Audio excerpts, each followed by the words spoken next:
Hi, I'm Pam Kirkham, and this is my studio. Welcome to my studio. I actually work in 3 different places. I have my garage where I do my multi-canvas works because I had a custom pegboard made, and I'll attach a photo of that to this. So when I'm trying to do the multi-panel ones, I might have 3 different canvases, and I need to do a swipe across all 3 and hit the tops and bottoms, and so I can hang them on the pegboard how they would hang on the wall. And then I can catch that bottom swipe. I can swipe across the surface. I can get the top, and then I can get the bottom of the next one, and surface and the top, and so on. So I use a garage for doing those kinds of pieces. And then in my basement, I have my press for making my tiles, pressing my tiles. And I also use that for doing like painting 3D sculpture. For instance, I did some pieces for the Krazel for the Downtown St. Joe project, and I have a big 4x8 table down there that I can put those sculptures on and paint them at a comfortable level. And then I have this studio, and this is my upstairs, one of the upstairs bedrooms, and I do my smaller work and stuff that I can work on in the wintertime when it's cold and I can't work in the basement or garage. Then I work up here. So I'll just show you a little bit of the studio. I do a lot of pieces at the beach. And it always looks different because some things are going out for sale, some things are going to a show, and so lots of times I have some empty spaces where there normally wouldn't be.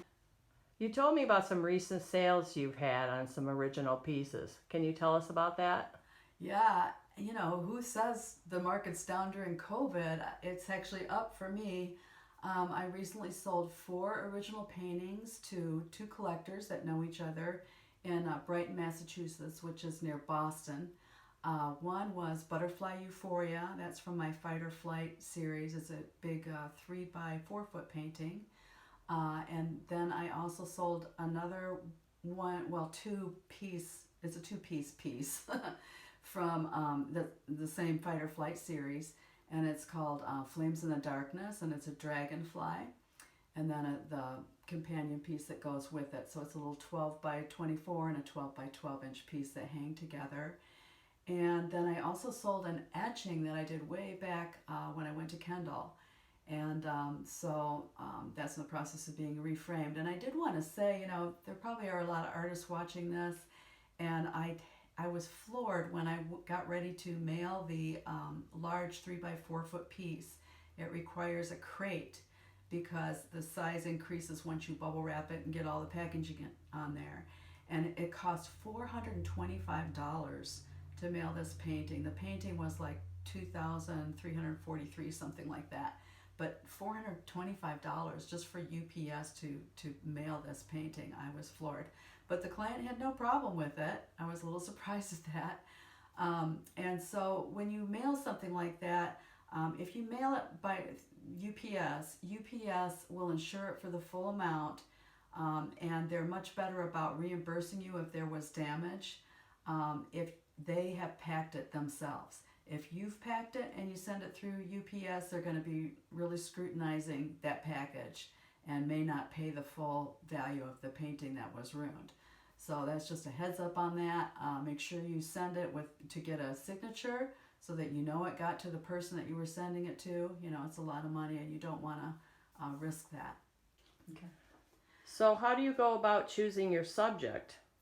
Well, right now I'm focusing on water and movement for a new series that I haven't named yet. Almost every day I make a trip down to the beach and take a lot of photos. And then I select photos that I think might make a good painting in the future. Sometimes I just start with part of a photo, and then I might use parts, different photos, parts of different things from different photos. And so, for instance, on this large painting over here, this is a big 3x5 foot painting. I'll give you a little second to take a look at that. And so I had taken a video of the waves coming in, and so I found the point of the video where I like the way the waves were, because that was what I was going to use to do this. And so you can kind of see, you know, where that's coming from, but it's not like I'm copying it exactly. It's going to change a little bit. And then the same thing with the sky. I started with this sky picture for inspiration, and I kind of started painting it like that, but you can see it really changed. It got the same feel of movement, but it really changed from the sky photograph. So, and this painting obviously is not finished. I had gotten to a point where I started to put in the brown, and I didn't like what was going on here. So I just gave up on this painting for a while and set it aside, and I'll come back to that one later. So here's another painting that I've been working on. I'm in the early stages on this one, and basically I've just come in and I feel like this is the jewel of the painting. It's where the light hits on the water right here. And so I try to work from that area out, and at this point I was just trying to get the movement and feeling of these waves in here and what direction I want these strokes to go. And so I'm just kind of basically putting in some strokes to get the movement going. And the colors are really going to change. You know, I do use a lot of vivid color. This one will end up getting turquoise next. And so, you know, I'll come in here and I'll start doing some strokes like that with the turquoise. You know, now that I've got my movements in here, I know where to put it, you know, where to put it. And it'll end up looking much looser and freer. Your use of color is so vibrant. How do you decide what colors to use? Well, I'm all about vivid color. You know, my dreams are always in color, and it's what drives what I do. Life is in color, so how can I leave that out, you know? I use some colors straight from the tube, but I mix colors that I don't have.